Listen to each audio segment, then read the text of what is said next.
तो नमस्कार, सत श्री अकाल, जय श्री राम। स्वागत है आप सभी का सिविल विद आईमेट में। तो जैसा कि आपको पता है बीपीएससी का एग्ज़ाम डिले हो चुका है, पोस्टपोन हो चुका है और मोस्ट प्रोबेबली जो बताया जा रहा है, कलर सुंदर रखना चाहिए हमको, मोस्ट प्रोबेबली जो बताया जा रहा है कि सितंबर लास्ट में एग्ज़ाम होने की पूरी उम्मीद है। ठीक है, तो सितंबर लास्ट, अक्टूबर नवंबर, कई सारे लोग अक्टूबर नवंबर भी बता रहे हैं, तो अभी कोई फिक्स नहीं आया है। दिसंबर में आपका यूपीपीसीएस भी है, तो ये आपके लिए गोल्डन टाइम है। इस वक्त जो बच्चे प्री की तैयारी में लग जाएंगे, ऐसा नहीं करना चाहिए आपको। अभी आप कोशिश कीजिए कि आप मेंस की तैयारी में लगें। ठीक है, हम आपके लिए इसीलिए एक एक करके टॉपिक्स ला रहे हैं मेंस के लिए। पहला वीडियो हमने प्रीएम्बल पे डाला था। प्रीएम्बल का आज लॉन्ग आंसर लिखेंगे, रात में 12 बजे के करीब हम मिलेंगे साथ में और हम बैठ के लाइव लिखेंगे। ठीक है, 11 से 12 या 12 से 1। ठीक है, एक नया इनिशिएटिव चालू किया है जहाँ पे हम स्टडी विथ मी या right answer with me start करेंगे, जहाँ पे हम और आप साथ में बैठ के आंसर लिखने वाले हैं। हर अल्टरनेट डे हम आपके लिए आंसर लेके आएंगे, टॉपिक्स हम आपको ऐसे ही पढ़ाते रहेंगे। तो आज हम आंसर लिखने वाले हैं प्रीएम्बल का। क्वेश्चंस आपको उसी टाइम अवेलेबल कराए जाएंगे और साथ में लिखा जाएगा। ठीक है, तो आइए शुरू करते हैं। आज का टॉपिक है आपका इमरजेंसी प्रोविजन। इससे बहुत ढेर सारे क्वेश्चन आपको दिख जाते हैं। ठीक है, पार्ट 18 में आता है article 352 to 360 constitution of India. ठीक है, ये यूपीएससी, यूपीपीसीएस, बीपीएससी सबके लिए इंपॉर्टेंट है। तो ये बात करते हैं पैरामीटर्स की। 3 टाइप की इमरजेंसी होती है बच्चों, नेशनल इमरजेंसी, प्रेसिडेंट रूल और financial emergency. National emergency article 352 के अंदर आती है, प्रेसिडेंट्स रूल आर्टिकल 356 और 365 के अंदर आता है, फाइनेंशियल इमरजेंसी आर्टिकल 360 के अंदर आता है। पहले समझते हैं इमरजेंसी क्या होती है। नॉर्मली आपको ही पता है कि इमरजेंसी का मतलब होता है कि बहुत कष्ट हो गया है, कुछ दिक्कत हो गई है। तो हमारे जो इंडिया के एग्जीक्यूटिव हेड है, who is the executive head of India? President.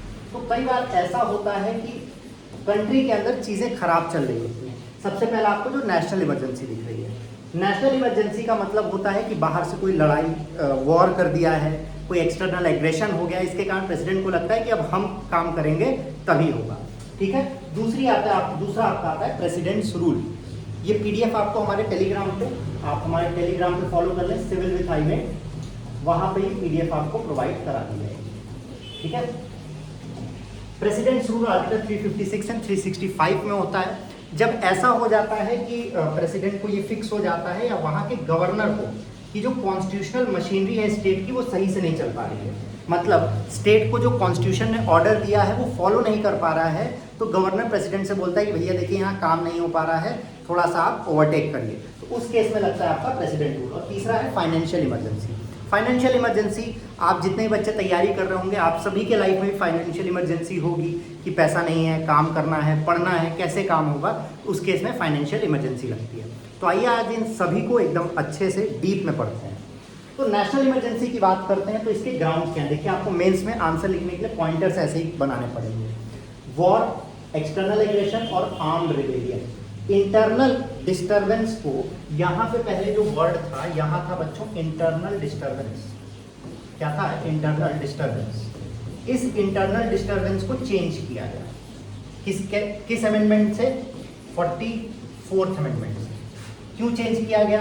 क्योंकि जब ये 1975 में इमरजेंसी लगा दी गई थी, अचानक से लगा दी गई थी। ठीक है, तो इसीलिए आर्म्ड रिबेलियन को चेंज किया गया। और दूसरी बात, इस इमरजेंसी के कारण नेशनल इमरजेंसी आर्टिकल 352 में जो चेंज हुआ 44 से, कि कैबिनेट जो है, मतलब काउंसिल ऑफ मिनिस्टर्स का अप्रूवल रिटर्न में चाहिए।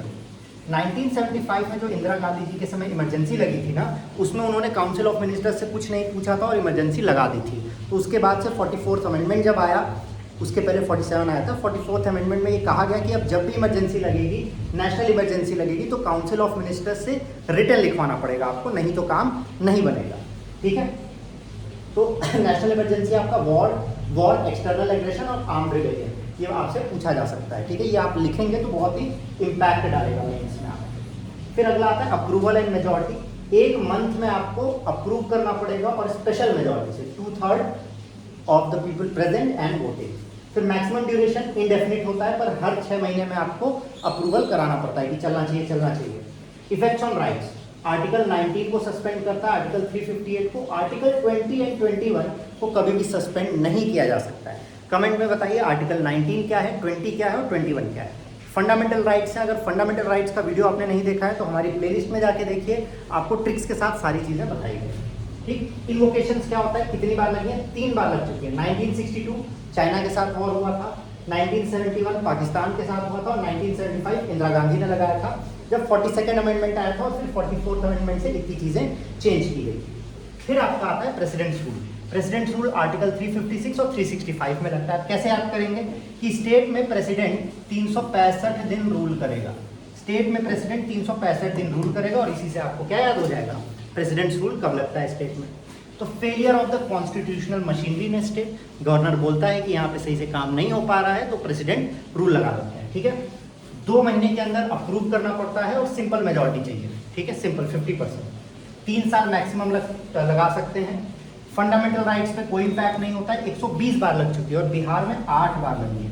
कमेंट करके बताइए बिहार में जब जब लगी है तो कौन कौन था, सबसे पहले इमरजेंसी कब लगी थी और उस वक्त कौन था। ठीक है, सीएम कौन था और गवर्नर कौन था, इस पे वीडियो बनाई जा चुकी है, वो भी आप जाके देख सकते हैं। ठीक है, बीपीएससी की पूरी तैयारी चल रही है और अब मेंस के लिए भी पढ़ रहे हैं, और साथ में कुछ महीनों में, अगले महीने में we will be starting with UPPCS also. ठीक है, पहले बीपीएससी का बेसिक्स पढ़ा दिया जाए।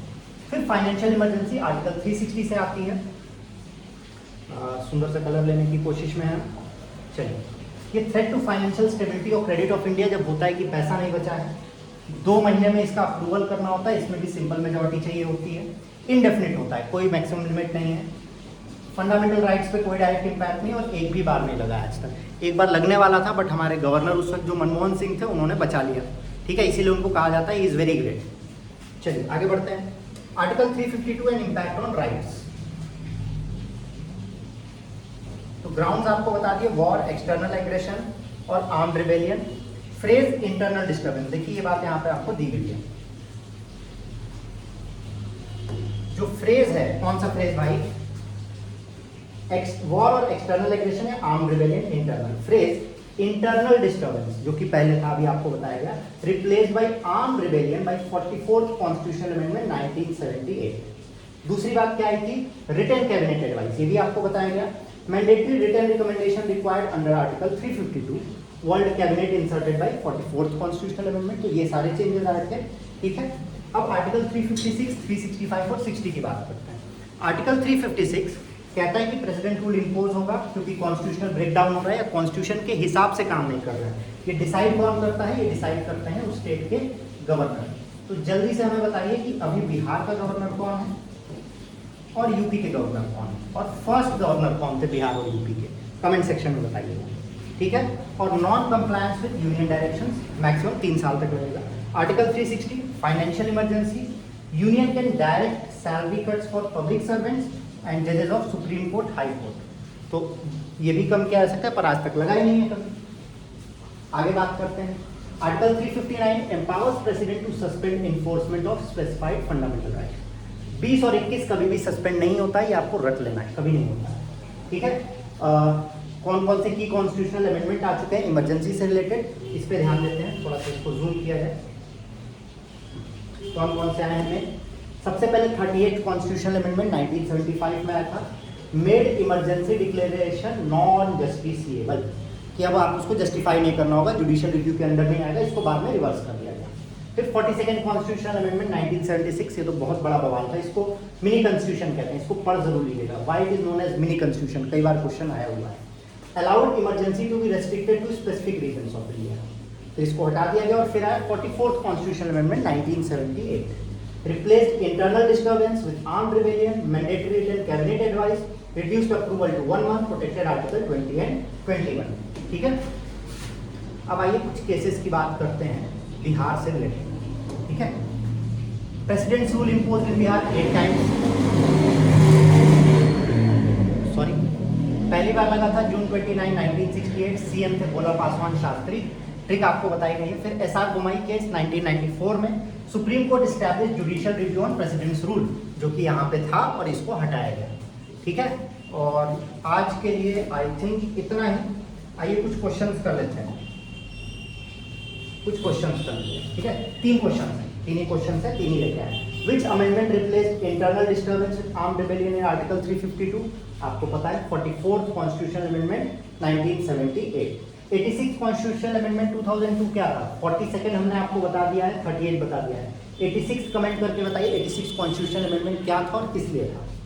ठीक, तो थोड़ा जूम करते हैं, आपको दिख नहीं रहा होगा। How many times has president rule article 356 has been imposed in India? 8 times.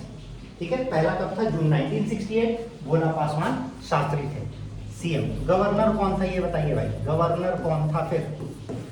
And which fundamental right can not be suspended during national emergency? Article 20 and 21। तो आज के लिए इतना ही, मिलते हैं आपसे अगले वीडियो में। ऐसे ही टिडबिट्स लेके आते रहेंगे और फिर इस पे मेंस के आंसर लिखेंगे। अगला हम पढ़ने वाले हैं प्रीएम्बल। मिलते हैं आपसे अगले वीडियो में, तब तक के लिए जय Shri Ram. Do not forget to like share subscribe और हमें टेलीग्राम पे फॉलो करें, नोट्स हम आपको वहाँ भेज देंगे।